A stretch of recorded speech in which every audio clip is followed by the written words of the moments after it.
Hey, welcome to Butcher Bay Rejects. I'm Mark. I'm Greg. What's up, nerds? How you doing, bud? How you doing? Big happenings. Yeah. We're gonna get into the finale of Ahsoka. Oh boy, from a Walking Dead and Star Wars fan, a little bit of a little something for everyone in that episode.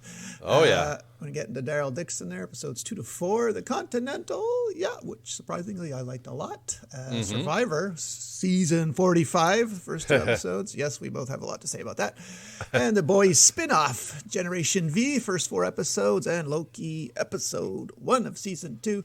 All right, yep. So Ahsoka, there's no sugar going around the bush here. Let's just get right into the zombie troopers who had bad aim to begin with, even before they were zombies. So now I don't know what to think about that. I kind of liked it. It's just not canon for me, but I don't know. I was intrigued. Well, I mean, we've never seen. I mean, aside from like the Force, we've never seen like magic in the Star Wars thing. So it's we're kind of like. We're mixing realms here. It's Game of Thrones meets Walking Dead. Meets Walking Dead. And they just keep coming too, eh? Just ramming through. The thing is, you shoot them, they get right back up. It's not like you gotta lop their head off. Kind of like in The Walking Dead, really. Yeah, exactly. But man, even though you showed half of the helmet gone on one, and you could see, the zombie face underneath. So, it's just, with the gang gets back together, Ezra, finds us again Ezra's marooned again with Ron. I'm like, oh no, come on, please don't make it end like this. With all the. There's a lot of internet chatter because they're not really following Rebels or whatever, but whatever. I mean, they're saying, well, what's her name? Sabine Wren can't force push like that. She doesn't have the Jedi strength yet. Well, who cares? It was fun.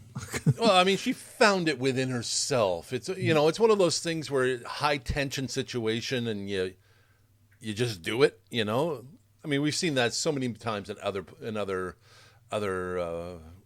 movies and stuff like that. It's like you got to do what you got to. After all this, she may not be able to move a pebble over a thing, but in the moment when everything needed to be done, it gets done. You know what I mean? Yeah, she Bruce Bannered it. Yeah, exactly. And the whole Force slingshot thing, that was kind of cool. Yeah. I like this show. As Ezra force jumps and then she force pushes and boom, Yeah.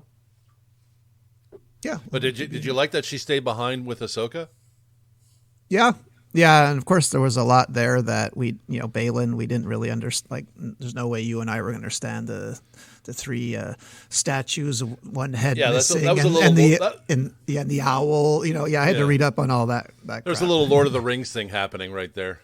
Yeah, and then what's her name? The blonde bad Jedi goes to, I guess, rule over the rebels of Peridia, or whatever they're called, that gang.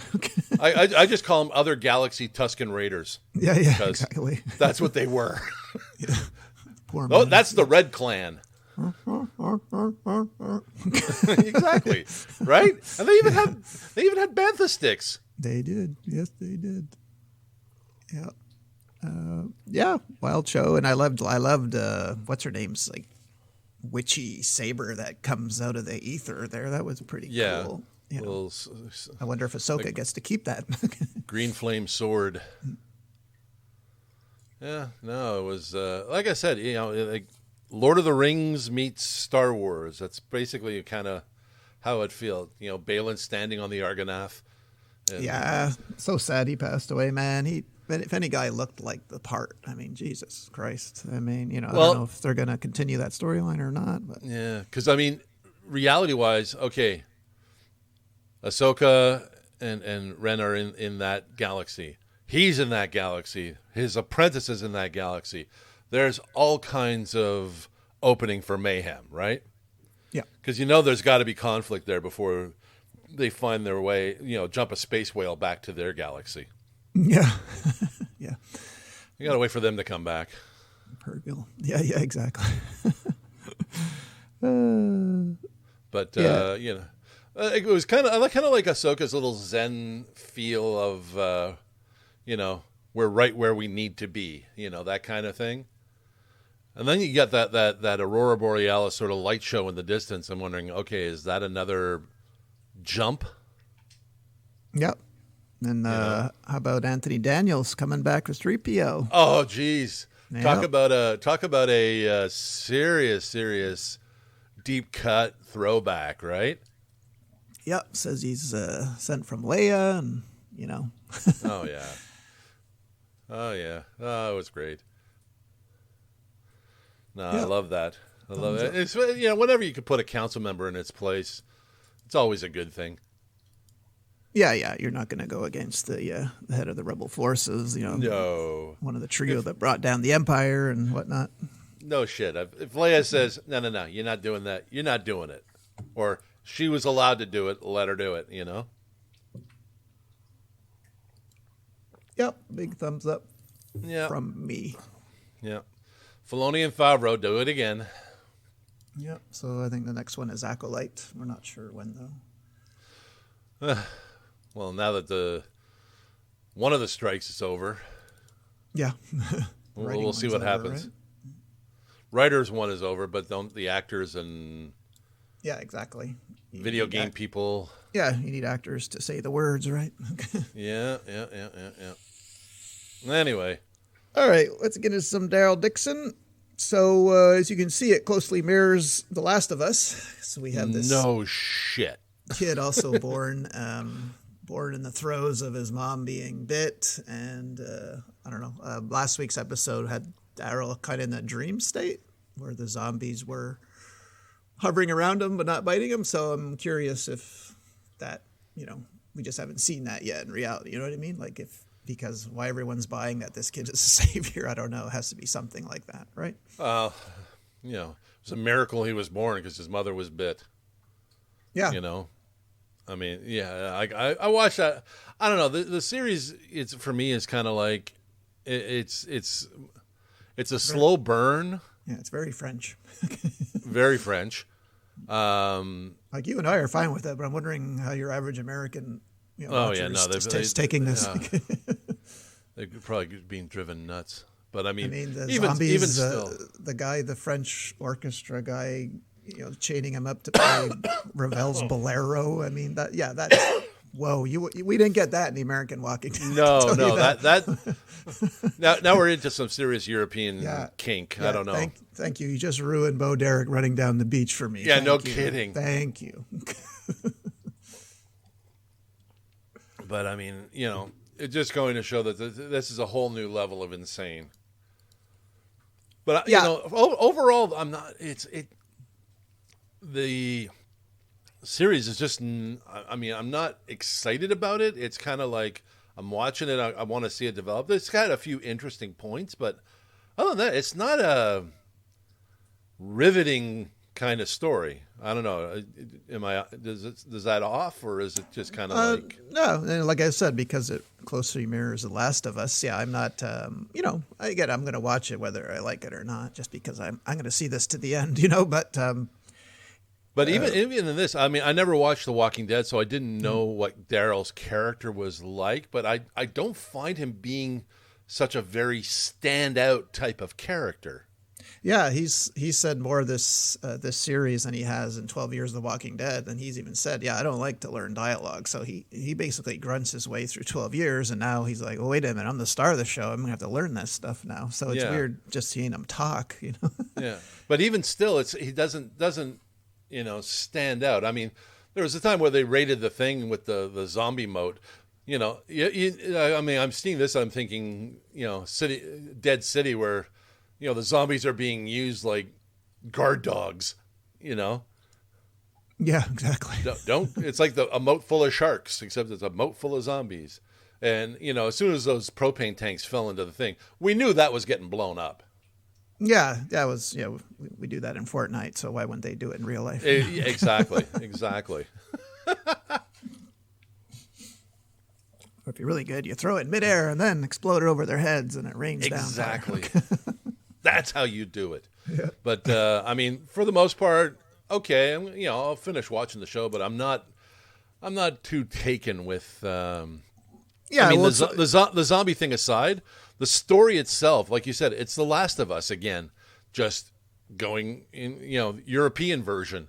So yeah, getting the kid from point A to point B. Turns out exactly. he's special, Oh, maybe he has, because his mom was bitten. It's a bit of a Blade thing where the zombies don't recognize him as food; they recognize him as one of their own, and then yeah, just because he's got walks it through. he's got the smell on him. Because in the Walking Dead world, if you rub the blood and guts of a zombie on you, they know the smell and they leave you alone. Yeah, so maybe his is internal. Yeah, there you go. It's in the pheromones. Well, yeah, still surprising they renewed this for season 2 before it even aired. So I guess they got high hopes for it. I hope they got some excitement happening because it's a very slow burn. Yeah, well, like I said, finale's next week. Last night's episode they reveal a little bit more about how the hell he got to France. So you'll find out that. Yay! Yeah. Yay.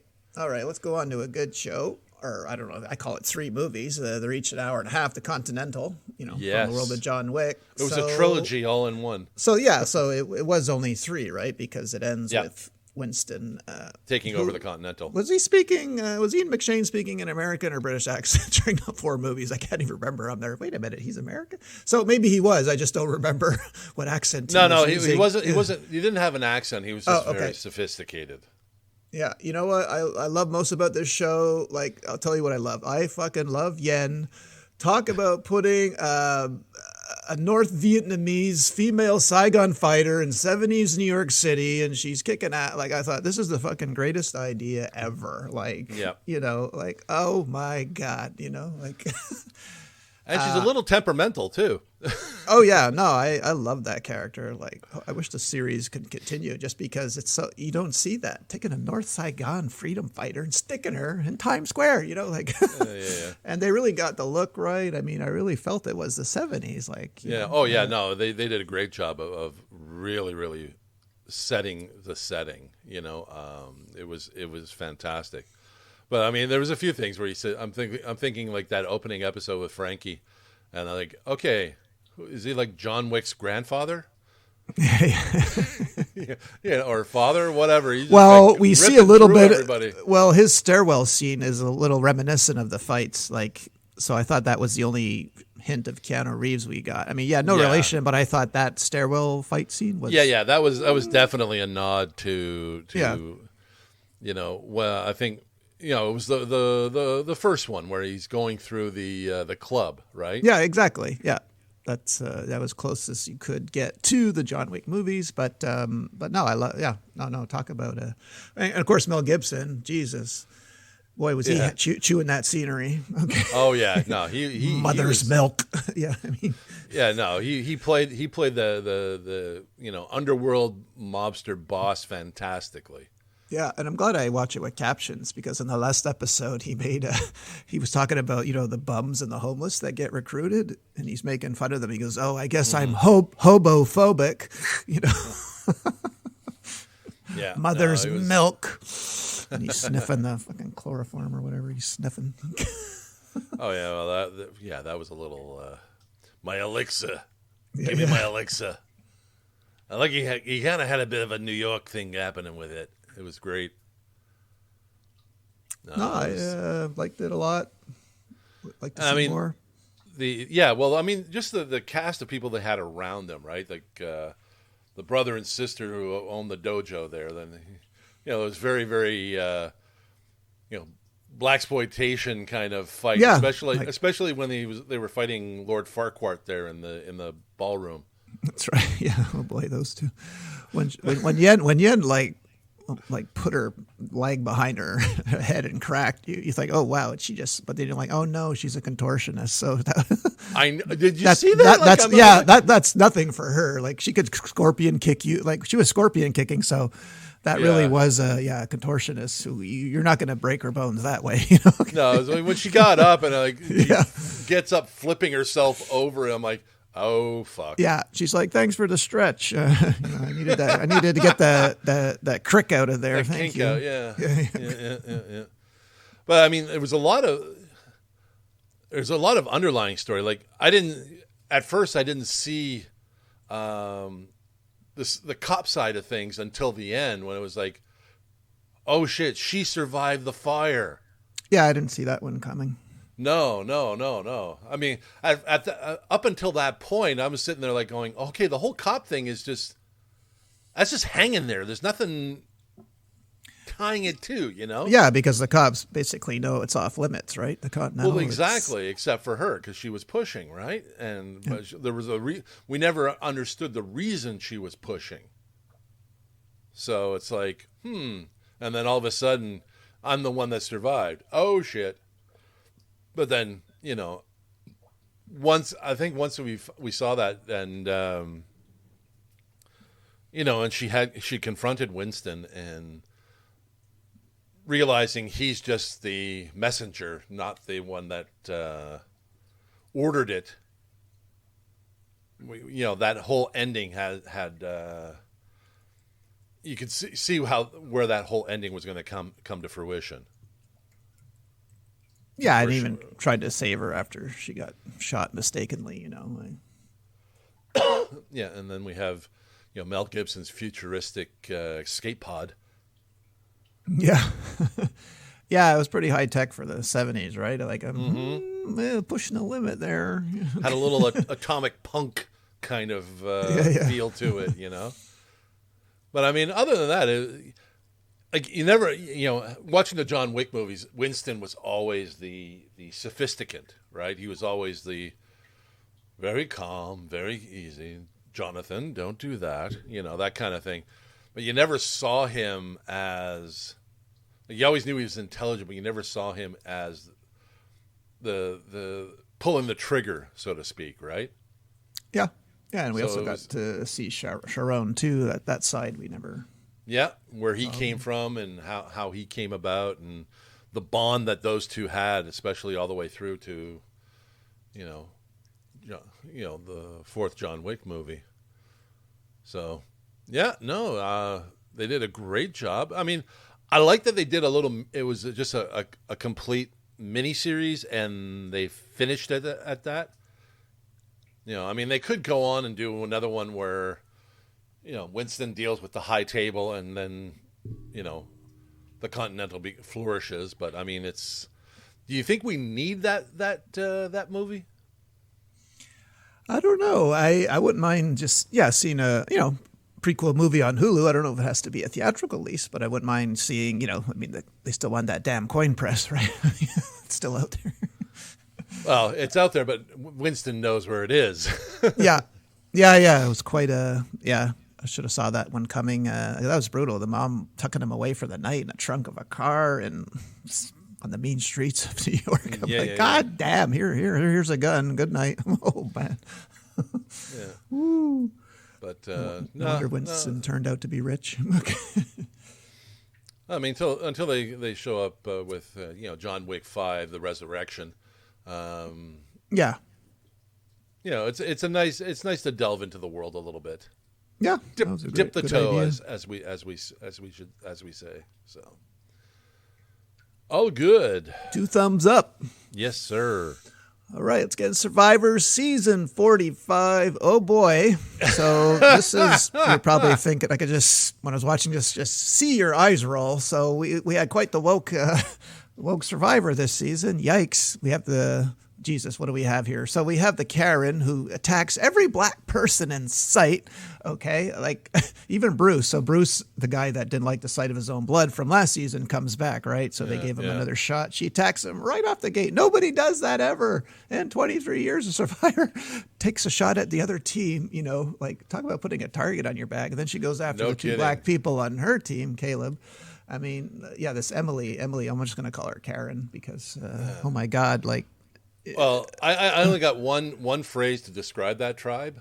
Okay. The land of misfit toys. Yeah, and Hannah, what a detriment to my name. Hannah, so what I got upset was, you know me, I'm a Survivor super fan. I know every inner working of the show. You go through extreme psychological counseling, even when they're trying to weed out people like that. So I got angry, and I thought, okay, well, they're finally joining the fake reality show Survivor. You know, you finally did it because Jeff So right away I go read an article, and I'm only satiated a little bit because Jeff said when Hannah quit, the first tribal council, I immediately called our head psychologist and our talent person, and I said, what the fuck happened? Hannah should have never, ever, ever gotten on the show or that far in the process. So that made me feel somewhat, but everyone's crying on the team. I mean, and you have you have Sean, you have, who's the guy whose dream it was to be on Survivor and didn't even do a push-up? Brandon.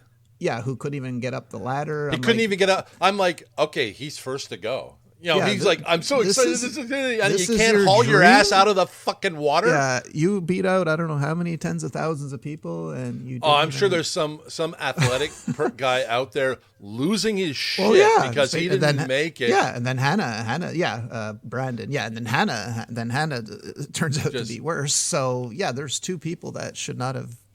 Well, obviously they got weeded out, but as they should. But I mean, the obvious one to get rid of was Emily because, not a coherent group. But Waterboy, yeah, he had to go. I mean, you're not going to get, you're not going to get any food. You're not going to get anything out there. If you can't win a fucking challenge and he's the puzzle guy, you can't figure out which way is up. Come on. Again, here we have the 23 years, the classic guy or girl who says, I know how to do puzzles. I'm great at puzzles and is not good at puzzles. No. Jesus, don't say you are if you're not. I don't understand that. No. Till life of me, I'll never understand that. oh my God. And then that's just one team. Yeah. Well, Sabaya's the only one not fooled by Bruce. So Bruce is hamming it up. He's doing the robot on the boat, She's like, why is everyone lapping this up? I know. She's like, what the hell's going on? Give me a slingshot. I'm just going to fucking take him out. Yeah. Well, here's another head injury. Boom. Go. What's weird is normally in back-to-back Survivors, they don't see the one that was just televised. So I guess there was a long delay between this one because they all know who Bruce was and what happened to him. So yeah. Exactly. But whenever that happens, it's because was on TV first. There's a bit of like starstruckness on the beach. So I guess that's the only reason why they're keeping him around for now. Okay. Yeah. I mean, I don't know. Him and Jake are they got a bromance going. Yeah. So, there's that, and, you got Brando who's like, the skinny geek kid. I want to be with the cool kids, that's another shit show waiting to happen. Yeah. Oh, you don't mean? Do you mean Drew, the grad student, or no, or another geeky? Oh, no, Brando. He's the skinny one on. Yeah, that's right. So, yeah. What about Sifu? We didn't talk about Sifu. Oh, we're getting to him. Him hiding in the bushes and the Mr. T haircut and Okay. Yeah, he's like Jam, but like the other end of the spectrum. Jam. He's happy to be there. Arts skills. The little Tai Chi master. And he doesn't feel anything with his left hand, so he can karate chop pond fronds. Yeah, we know what he's doing when everyone else goes to sleep. It doesn't feel like my hand. Okay. It's the stranger. Yeah. Oh man, yeah, no, that. Well, I mean, guess. they're a strong team. Obviously, Reba's a strong team. Considering they've won 2 in a row, right? So it's they're getting all the spoils. But that tall kid Drew, he looks like he's going to try and mastermind a few things. And I don't know. You think he's going to get cut down? I don't know. I've no one I liked yet. No one's done anything different. Like, I like last season because of that. I forget the guy's name who 3D printed most of the challenges. Oh, yeah. So there's not someone who's done something new yet in 23 years. So, no. But Emily, aka Karen. Yeah, I mean, I think she's going to be gone. Like, how could you not be that self-aware? Well, no shit. No one wants to spend 30 days when you're criticizing everything. I can't. Like, now, you think that her emotional journey No, this is all for show. is full of shit, or Oh yeah, of course. No, they obviously put her on because they knew she couldn't help herself, and take away someone's food and sleep. It's just going to get worse out there for everyone. Yeah. No, the one kid I like is Austin on Rebel. He's the fit kid there. Oh yeah. He's also a grad student too. Yeah, Austin. He looks like a competitor. That's the type of people you want on Survivor. Competitors. All these other people because he is, though, it'll be survival of the weakest, and the weak will vote out the fit. You know what I mean? So he's got a target on his. Well, now that they've got fishing gear and whatnot, if he goes out and starts bringing in like tons of fish and shit. Yeah, he should be doing just that. He's a provider now. Yeah. He should focus on providing for the tribe. Yeah, because I mean, if you're winning because you're eating, you don't want to lose that. Yep, exactly. So, we'll see. But Lulu's a fucking mess. Yeah. When I saw that, like you see Emily, and then you got Brandon who can't fucking haul his ass out of anything. You can't figure out a puzzle. You can't do shit. Yeah, it was just lots of crying this season. Lots of crying. How did he even make it? I mean. Yeah, yeah. Yeah, they have time from the time they're told to get ready and practice fire and go to the gym or whatnot. You have enough time to prepare. Yeah, at least Brandon, you saw him doing something that you haven't seen in a while, using his glasses to try and start a fire. Yeah, well, people have tried that in the past, but it's never really worked, and I guess it's a type of lens too that you have to have. But I mean, if anybody has any sort of like if it's not prescription, like it's reading glasses or whatnot. Mm-hmm.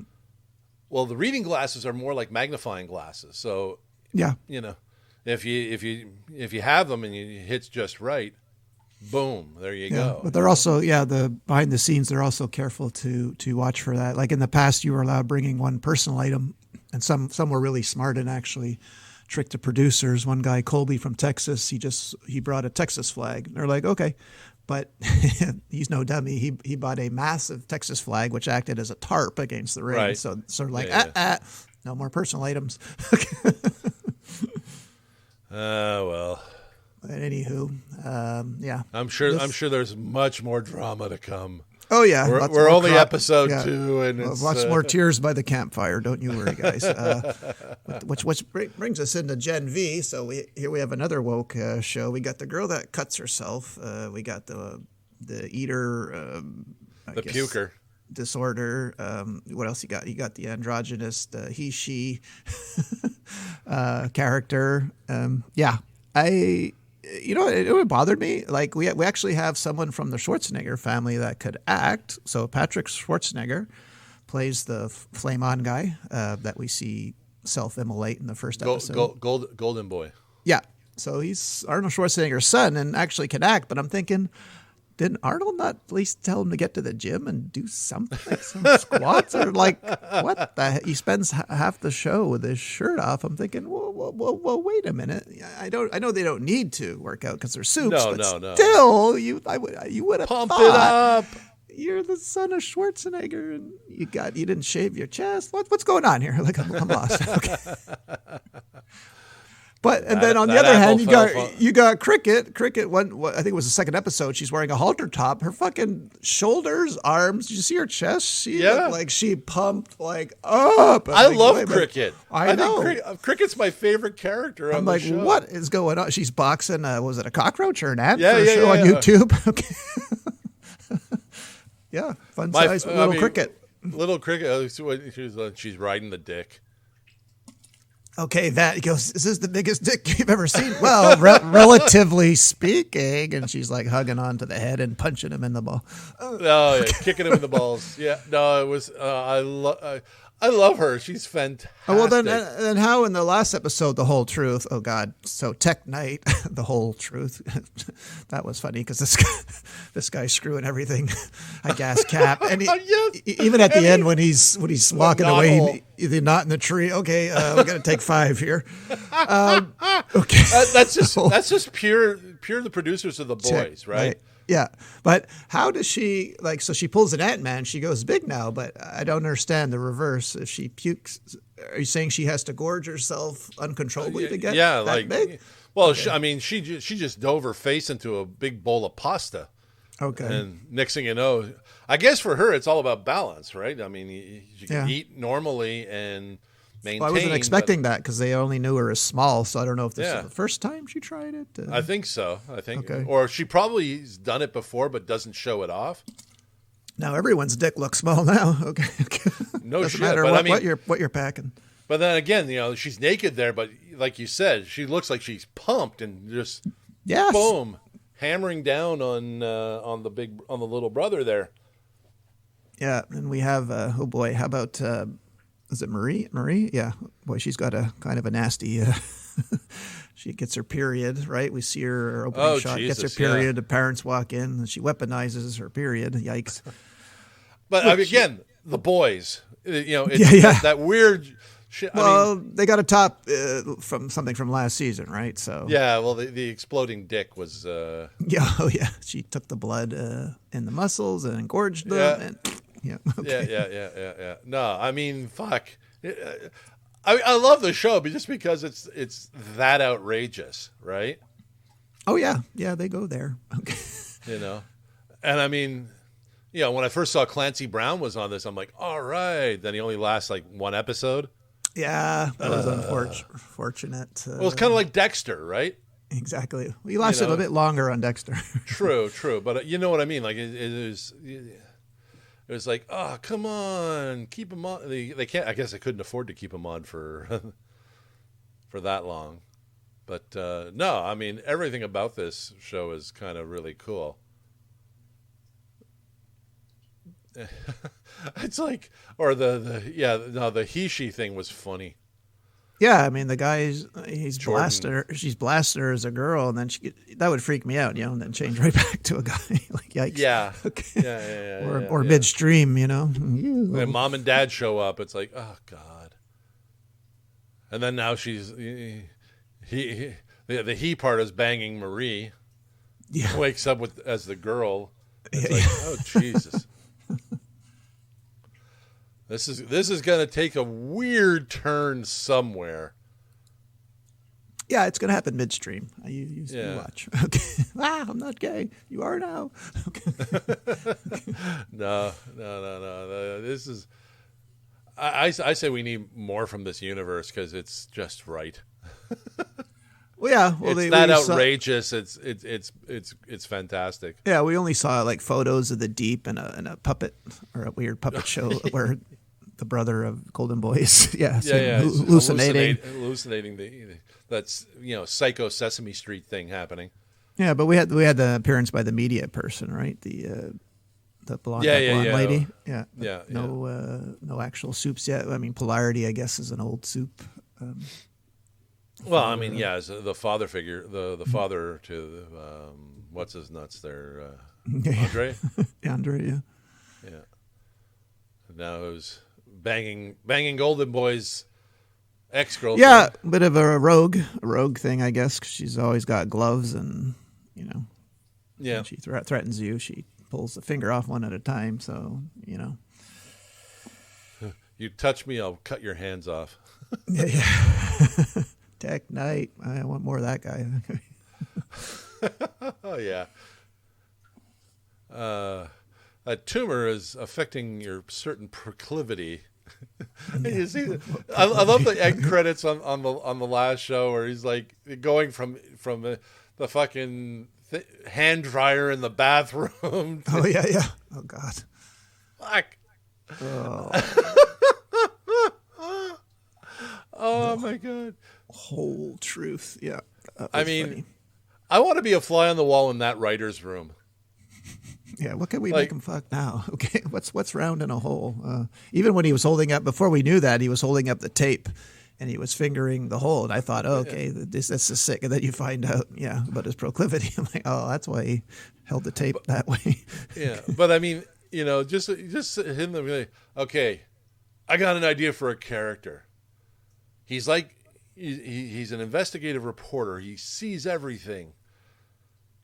But he's got a tumor that makes him want to fuck every hole that he sees. Yeah, let's do that. Yeah. Yeah, basically. Yeah. Anybody want to top that? Oh, that's a tough one. Next season. Okay. Shit. But definitely thumbs up. Gen V. Ain't boring, that's for sure. No. All right, let's get in some Loki season 2, Ouroboros. So, even though I watched the recap from last season, which was almost 2 years ago, I still was kind of confused about this whole episode. And we have our buddy, fresh off his Oscar win from Everything, Everywhere, All at Once, Ki Kwan there from Indiana Jones and The Goonies. So, I don't know. What'd you think? I'm just confused. This whole episode. Well, I mean, we left off with Sylvie killing Kang. And he warned her, if you kill me, there'll be more of me. But she did it exactly. Anyway, right? Of which we've seen that. What was the last show that we saw where it was Kang everywhere? Well, it was Ant-Man, right? Ant-Man, exactly. Yeah. So. Now we have all the branches and, the TVAs and going through shock because they just realize that they're all variants and they're all this and they were plucked from their own lives and they're trying to deal with that emotionally, blah, blah, blah, blah, blah, while trying to get the higher ups to believe we should let this happen. But, the fact that Loki is jumping to the future, to the past, to the future, to the past, which looks painful.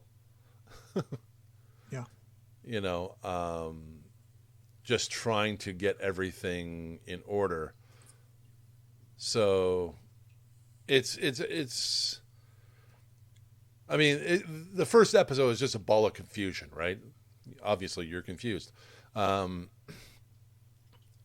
Just trying to make sense of what happened a few years ago. So I think it's going to take an episode or two to start to streamline everything that's going on. I mean, we finished with Loki being extracted from all the timelines. So now he's, settled. So now we just get to see what's going on. But no, I think the new there's going to be a new little team going on, which is going to be interesting with was it OB? Yeah, OB. Yeah, Ouroboros. Yeah. Yeah.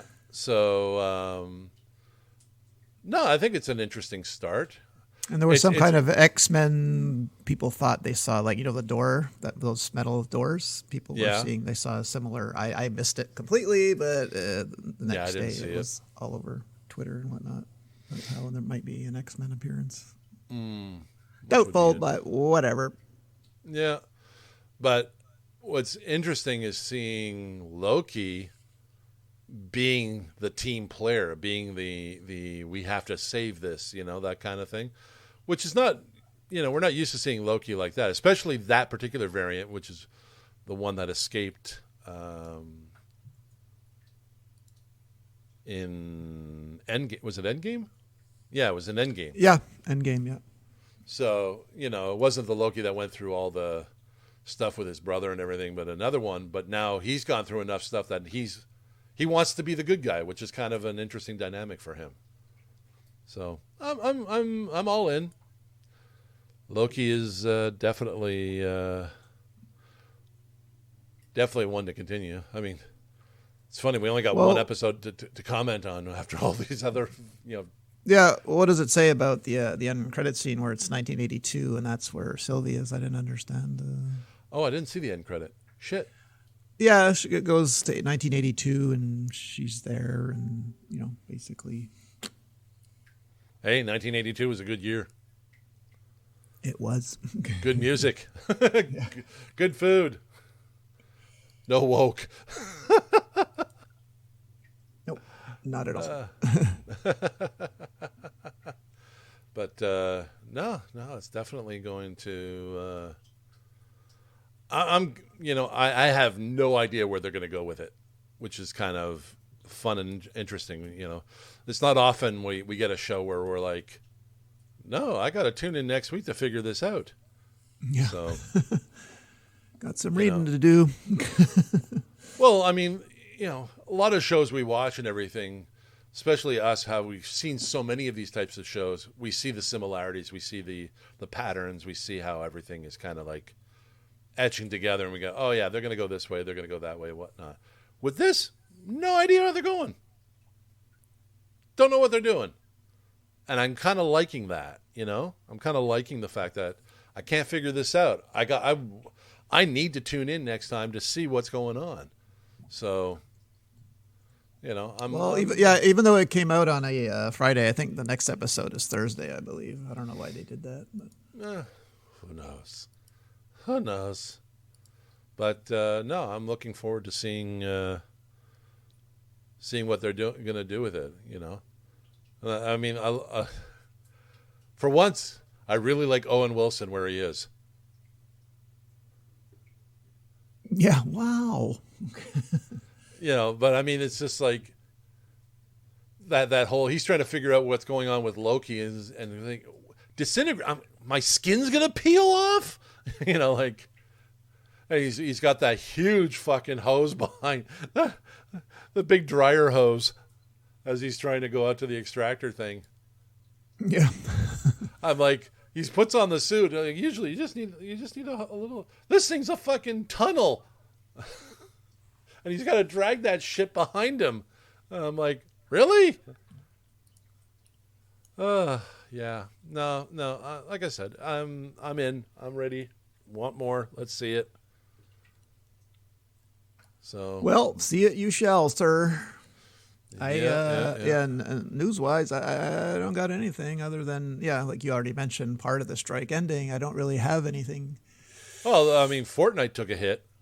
Oh, yeah. I don't know if you saw I did. that. I mean, the first Apple lawsuit drained the bank account, and then they have to pay out about $245 million US. And, don't forget, they also gave Ukraine about $100 million. And then they laid off, 1,000 people. Was it? Yeah. Yeah, exactly. Yeah. But so I saw another controversy where one of their tournament winners was Russian, and they're not allowed to pay out to Russia. Well, I saw one guy from Russia cheating. I don't know how old that video was. Maybe it wasn't, but some guy actually cheated in a tournament. He was looking up at the screens to see where the other players were, which you're not allowed to do. But this is probably a separate incident. But yeah, that would, that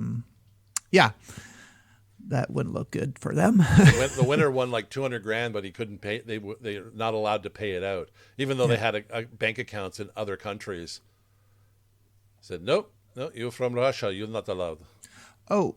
Yeah. Oh, I did have one news, and of course now I hate that they did this on a cliffhanger. There's no season 3 of Heels. They fucking got chopped. Yes. Yeah. I'm like, fuck, guys, you should have had an inkling. Don't end it like, is he paralyzed or not? Like, oh yeah. Just whoop, swift and abrupt. They canceled Heels. Oh man. So that was a great show. Yeah, guys, you do something like that in your season 4, not in your 2, you're just getting your legs, no pun intended. Yeah.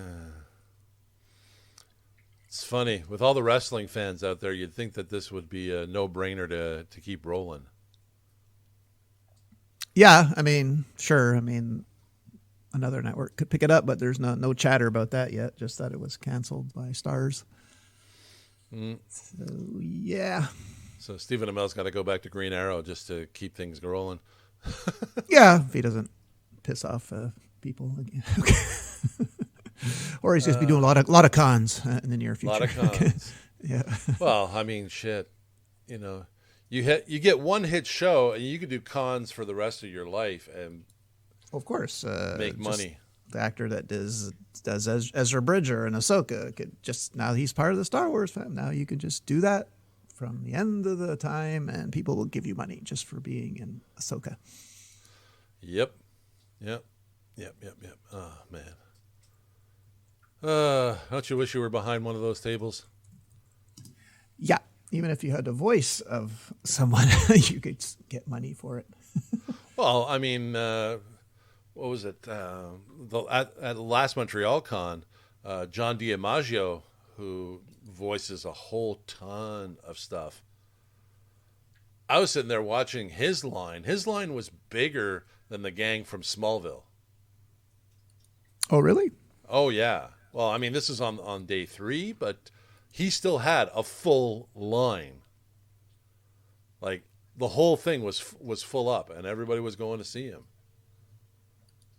So it's like, and I mean, this guy's voiced like the Joker. He's voiced all kinds of different heroes and villains and shit. So it's like, you know, voice actors are almost becoming as popular.